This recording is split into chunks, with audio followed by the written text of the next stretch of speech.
శివాజీ గారు సార్ నమస్కారం. నమస్కారం. 10 ఏళ్ళు అయింది మిమ్మల్ని నేను చూసి, మన ఇంటర్వ్యూ జరిగి. నేను కూడా ఆల్మోస్ట్ 10 ఏళ్ళు అయ్యి ఉండొచ్చు మిమ్మల్ని చూసి. లైవ్ గారు చాలా సీరియస్ గా ఉన్నారా? ఏం లేదండి, నేను అలాగే ఉంటాను. సీరియస్లీ? ఓహో, ఓకే, అసలు స్టార్ట్ చేయండి. స్టార్ట్ చేద్దాం అంటారా? చాలా సీరియస్ అన్నమాట ఇక్కడ. సాంప్రదాయని సుప్పిని శుద్ధభూసిని ఈ టైటిలే అసలు బయట చూస్తే చాలా ఫన్నీగా ట్రోల్ అవుతూ ఉండే ఒక చిన్న టైటిల్ అది. అదే తీసుకొచ్చి మీరు సినిమా పేరు పెట్టారు. What was the reason behind of it అంటే ఏం చెప్తారు? నన్ను అడుగుతున్నారండి? వద్దా? నన్నే అడుగుతున్నా. మిమ్మల్ని చెప్పనా? కాదు, అంటే మీ పర్మిషన్ కావాలా?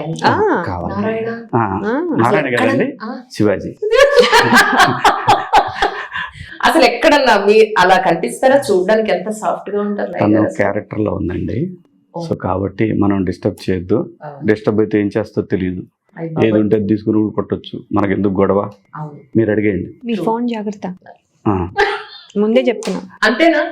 అయ్యి బాబోయ్, నేను నా దగ్గర పెట్టుకున్నాను. అలా అయితే దీనికి ప్రొడ్యూసర్ మీరే అని విన్నాను సార్.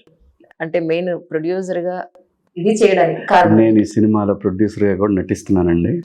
వాస్తవంగా ప్రొడ్యూసర్ ఈటీవీ వాళ్ళు. నా దగ్గరికి కథ వస్తే వాళ్ళకి పంపిస్తే నువ్వే ప్రొడక్షన్ చేయని చెప్పి వాళ్ళు డబ్బులు ఇచ్చి నాతో చేయించారండి. సహజంగా వాళ్ళు అలాగే చేస్తా ఉన్నారు సినిమాకి, ఈటీవీ విన్కి. సో ఆ ప్రాసెస్లో నచ్చిన కథ, అందుకే నేను ప్రొడ్యూసర్గా కూడా నటించాల్సి వచ్చింది. కానీ నిజానికి ఈటీవీ విన్లో ఈ మధ్య కాలంలో వస్తున్న కాంటెంట్ నిజంగా చాలా అద్భుతంగా ఉంటుందండి, ఒప్పుకుని తీరాలి. అవునండి. ఈ మధ్య వచ్చిన సినిమాలు, ఇప్పుడు మీ సినిమా కన్నా ముందు వచ్చిన సినిమాలు అన్నీ కూడా చాలా చక్కగా సూపర్ డూపర్ హిట్, మనసులను దోచుకుంటున్నాయి. కరెక్ట్ గా చెప్పాలి. అవునండి, ఎందుకంటే అంటే టీం అండి, ఏదైనా కానీ టీమేనండి. కాంటెంట్ హెడ్ నితిన్ కానివ్వండి, విన్ హెడ్ సాయికృష్ణ గారు కానివ్వండి, అలాగే బాపినేడు గారు, ఈ ముగ్గురు కథని మాత్రం ఖచ్చితంగా పట్టుకుంటారండి. కంటెంట్ని మాత్రం నాకు చాలా సమయం పట్టింది. ఎక్కడన్నా మేకింగ్లో ఇష్యూ ఉన్నా కానీ మళ్ళీ రీషూట్ చేయాల్సిందే, ఒప్పుకోరు. అంత కేర్ తీసుకుంటారు కాబట్టి మీకు వర్షం సక్సెస్లు కొడతా వస్తున్నారు. సో అలాగే ఈ సినిమా కూడా అండి, క్వాలిటీ దగ్గర కానీ ఆర్టిస్టుల విషయంలో కానీ ఎక్కడ కాంప్రమైజ్ ఉండదండి. కొత్త కంటెంట్ చూస్తారు మా ఇద్దరి మీద.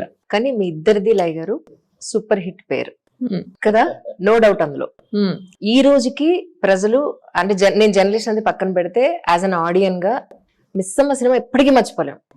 మీరు ఈయనేమో అమాయకత్వంతో కూడుకున్న జానతనం ఉంటుంది అందులో, ఇలా పట్టుకుంటారనమాట ఆయన్ని. ఈయనేమో మరీ అమాయకత్వం. ఇందులో ఏమో క్వైట్ ఆపోజిట్ అనుకోవచ్చా సార్? యాక్చువల్లీ ఇందులో అండి నేను నార్మలే, తను మాత్రం రెబల్ రాణి, ఈ తరం సూర్యకాంతం అనమాట.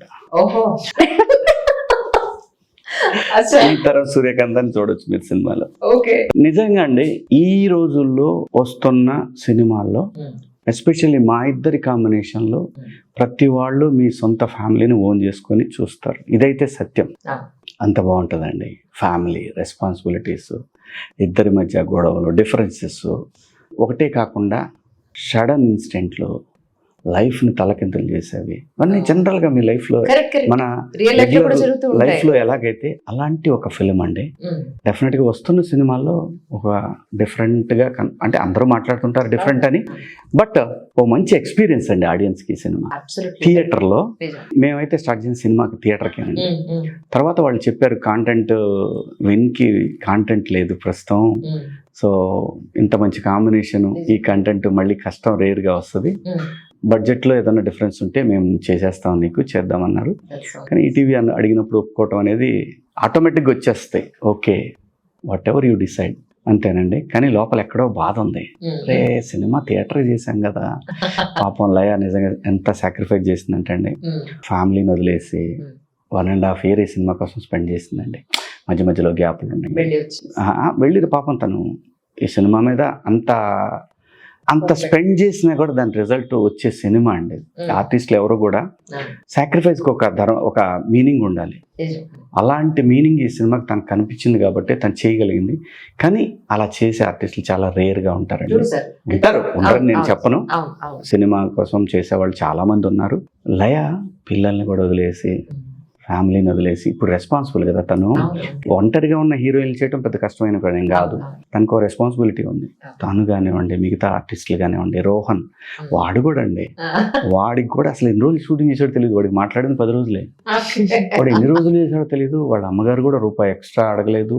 అసలు రూపాయి ఎక్స్ట్రా కాదు, అసలు ఏం అడగలేదు ఆవిడ. ధర్మంగా మాట్లాడితే నేను ఇవ్వాలండి, ఖచ్చితంగా ఇవ్వాలి, ఇస్తాను ఖచ్చితంగా. మిగతా ఆర్టిస్టులు కూడా అండి, మాన్యువల్ కానీ, ప్రిన్స్, ప్రతి ఒక్క ఆర్టిస్ట్ అండి, ప్రిన్స్, మన రఘుబాబు గారు కానివ్వండి, పృథ్వీ గారు కానివ్వండి, స్వచ్ఛందంగా అభిమానంతో నేను ఎంత ఇస్తే అంత తీసుకొని వద్దన్నోళ్ళు కూడా ఉన్నారు. కానీ ఊరికి ఎవరితో చేయించుకోకూడదండి, ధర్మం కాదు అది. మీరు చేసేటప్పుడు అడుగుతానండి, ధర్మంగా మనం ఎవరితో కూడా ఊరికే పని చేయించుకోకూడదండి, కరెక్ట్ కాదు అది. సో వాళ్ళ బ్లెస్సింగ్స్ మనకు ఉంటాయి. ఎంతో కొంత పే చేసామంటే ఖచ్చితంగా వాళ్ళ బ్లెస్సింగ్స్ మనకు ఉంటాయి. జీవితం నేర్పిన పాఠం నాకు. సో అలా చాలా డెడికేటెడ్గా పనిచేసామండి.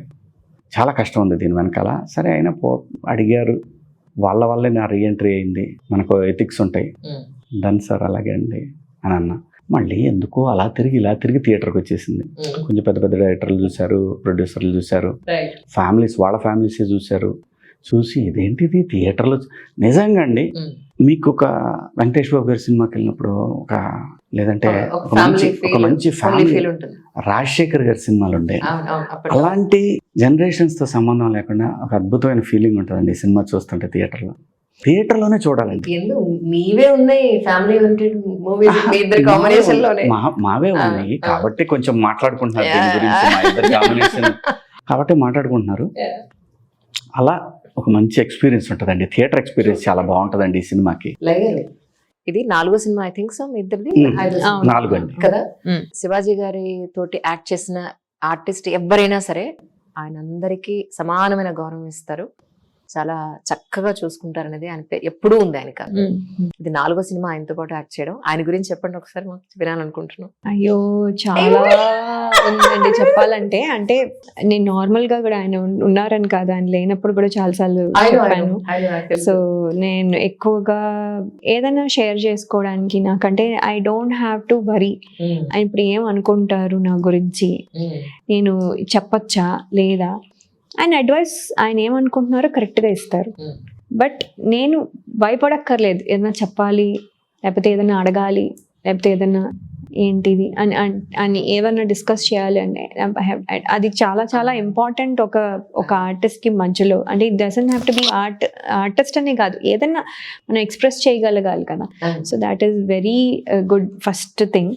అది స్టార్ 2000 కంటెస్ట్ నుంచి మా జర్నీ అండి. కానీ అప్పుడు తెగ ఎక్కువ మాట్లాడేది నేను, అసలు ఆయన చూసేదాన్ని అంతే. ఆయన సెకండ్ వచ్చి అయ్యో ఈయనకి సెకండ్ ఎందుకు వచ్చింది, నాకు సెకండ్ వచ్చింది, నేను కూడా చేయలేదు, నేనేం ఫీల్ అవ్వలేదు. సన్నగా ఉండేది ఆయన ఈయన బాగున్నారు కదా, ఈయన ఎందుకు సెలెక్ట్ అవ్వలేదు అని తెగ. అంటే నేను ఐ యూస్ టు, మేమిద్దరం ఫైనల్స్ కి వచ్చాము, వి డిడ్ంట్ గెట్ సెలెక్టెడ్. కాకపోతే నా గురించి మరీ కాకుండా ఆయన అనుకునేదాన్ని. అని అప్పుడు పైగా ఎక్కువ వెళ్ళి మాట్లాడేదాన్ని కాదు. నాకేమో లయ పెర్ఫార్మెన్స్ కోసం తను ఒక లాయర్ లాగా ఒక పేపర్ పట్టుకుని ఇలా నిలబడి చేసింది, బాగా గుర్తుంది నాకు. అది 3 లైన్లు. ఆ 3 లైన్లు రోజంతా చదివాను. 3 లైన్లు మాత్రం చెప్పలేదండి. ఫైనల్ గా ఇంకేం చేశారంటే ఒక లైన్ తర్వాత ఇంకో లైన్ చెప్పించారంటే 3 లైన్ ఒకేసారి చెప్పలేవాను. సో నేను అనుకున్నాను ఇంటికి వెళ్ళిపోతున్నాం మనం, ఇంకా అయిపోయింది, మళ్ళీ నెక్స్ట్ రౌండ్కి వెళ్ళాను. సో ఇలా అనమాట. బట్ ఎనీవే, సో అప్పటి నుంచి తెలుసు. అండ్ దెన్ చాలా చాలా ఆయన ఎలా ఈ సీతారాముల కళ్యాణం చూద్దాం రండికి నేను కూడా ఆడిషన్కి వెళ్ళాను. నేను సెలెక్ట్ అవ్వలేదు, బట్ చేశారు. సో ఇలా అనమాట. సో వేరెవర్ వి వెంట్, ఏదో ఒక వే అవుతూ ఉంది. దెన్ అలా మేము యాక్చువల్లీ ఇంకొక సినిమా కూడా చేసాము, లైలా కాలేజ్ అని. అది రిలీజ్ అవ్వలేదు, బట్ ఏంటంటే అది ఉండుంటే అది ఇంకొక సినిమా ఉండేది. అది యాక్చువల్లీ చాలా నాకైతే నచ్చిన సినిమా. అది నేను చూడలేదు మొత్తం, కానీ I think that is also good. So but anyway అది అవ్వలేదు. సో అలా చేసుకుంటూ మిస్ అమ్మ వరకు వచ్చాము. మిస్ అమ్మ అయితే అప్పుడు then I started to talk. అప్పటి వరకు అసలు ఎక్కడ నేనెక్కడ కనిపించే వాళ్ళు కానీ ఎప్పుడు మాట్లాడేదాన్ని కాదనమాట. అంటే నాకు భయం, ఏంటి ఏముంటుంది ఇప్పుడు చెప్పడానికి అన్నట్టుగా ఉండేది. సో దెన్ మిస్ అమ్మ నుంచి మాట్లాడడం, ఇలా చేయాలి అబ్బా ఎంత అంటే that is a new change. అంటే I seen him closer enough. అప్పుడు ఆయన నేచర్ ఏంటి అప్పుడు I came to know. So miss అమ్మ అయితే ఎవ్రీబడి, అంటే భూమిక గారు కానివ్వండి, శివాజీ గారు కానివ్వండి, నీలకంఠ గారు, ఎవ్రీబడి అసలు totally involved in that film. అది మేము హ్యాపీగా సెట్కి వెళ్ళేవాళ్ళం, హ్యాపీగా చేసేవాళ్ళం. ఎంతసేపు అయినా ఎంతసేపు అయినా ఏమి గొడవ అంటే మేము వెళ్ళిపోవాలి ఇంటికి అనేది ఏమి ఉండేది కాదు. ఓకే సరే ఓకే అని అన్నట్టుగా ఉండేది. చాలా బాగుండేది దట్ ఎక్స్పీరియన్స్. అండ్ సినిమా కూడా అదే ఫీల్ ఉండేది, సినిమా చూసినప్పుడు కూడా అదే. So this is all about him. అంటే తర్వాత అదరిందయ్య చంద్రం చేసాము, టాటా బిర్లా చేసాము. మా హస్బెండ్ బాగా కనెక్ట్ అయిన పర్సన్ అంటే బాగా గుర్తున్నది, ఎందుకంటే ఆ చీపురు సీన్ ఒకటి గుర్తుంటుంది. ఆ సీన్ వాస్తవంగా లేదు. చీపురు అనేది నేను యాడ్ చేశాను. చీపురు అనేది డైరెక్టర్ గారు కూడా ఆయన చెప్పలేదు. ఆయన చీపురు మామూలుగా కొట్టేది అనేది ఉంది, కానీ నేను చీపురు తీసుకుని చెప్తాను. ఇంకొకటి అంటారు, అమ్మో అసలు మామూలుగా కాదు. అసలు చేసినప్పుడే నేను అనుకున్నా, ఏంటి హీరోని ఇలా కొట్టడం అసలు ఏమన్నా ఉందా అని. ఇప్పుడు ఉంటాను నేను, అందరు తిడతారు. అవసరం ఉంటావా, చూద్దాం సార్ బాగాలేదు తీసేద్దాం. ముందే ఆయన విపరీతంగా సెన్సిటివ్ నీలకంఠ గారు. వెరీ అసలు చాలా మంచివాడు అండి నీలకంఠ గారు. నిజం.